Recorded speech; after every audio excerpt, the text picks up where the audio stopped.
I was in Lancaster from 1983 to 1994. Those were great years, 10 great years, and I was fortunate enough to have my own businesses and to meet a lot of good people. I'd come from the city of Portland, Oregon, and ended up in Lancaster, New Hampshire, and found a great community that is still close to my heart today. And the cultural change of going for everybody sort of knowing your business, knowing what's going on. Yes, you're pretty anonymous in the city, and then when you go to Lancaster, and the first day somebody says, well, I saw you driving down to Littleton, and you're new to town, and I go, hi, my name's Dan. It's somewhat intimidating at first because you don't know this person. But then I find myself 2 years later doing the same thing to other people. Hey, you're new to town, welcome, my name's Dan, and they probably feel a little intimidated too because they've been in town for 2 days and everybody knows everybody, and that's a good feeling. Could you have started that business in Portland, Oregon? Could you No. arrived at 26? No, I managed restaurants in Portland, Oregon, and it was a unique opportunity. The timing in 1983, 1984 when we opened, March of 84, to open Old Susanna's Restaurant Lounge was a unique time in history there, and we were very fortunate to be there. And it gave me an opportunity to write for the newspaper, it gave me an opportunity to open my own businesses and to learn a lot and to learn a lot of good people. And you started the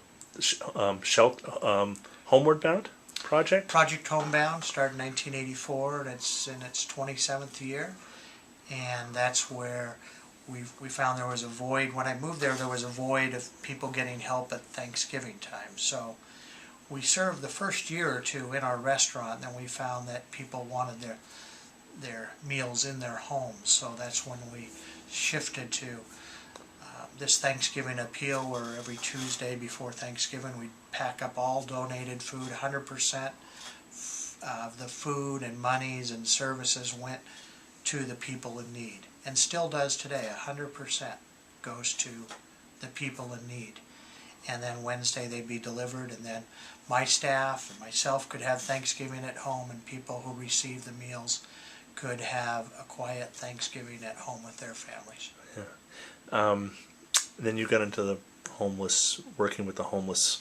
How did that happen? How did you get into that?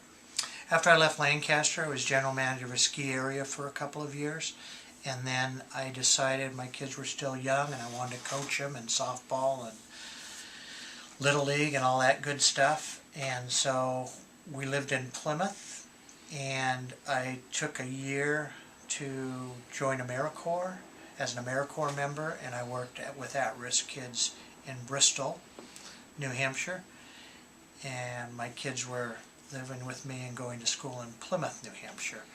So after I left AmeriCorps, then I worked at Whole Village, and then I worked for the shelter in Plymouth, and I've been involved in social services and in hospitality for the last 12 years or so. Yeah, yeah. And you have been more than just working in there, but have brought your philosophy in a film that you're engaged in. Yes, last year in 2011 I took 100 days and I traveled cross country.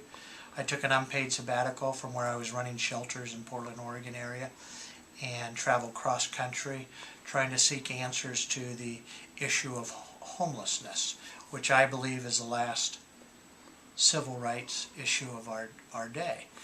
And homeless people, we treat the most vulnerable of the vulnerable, the neediest of our communities, sometimes less than we should. And if people understood that the average age of homeless was 9, that 40% of all the homeless, the 5 million people in America now, 40% of them are families with children, then they would, 1/3 have mental health issues, then we'd be more compassionate, and our only value system would not be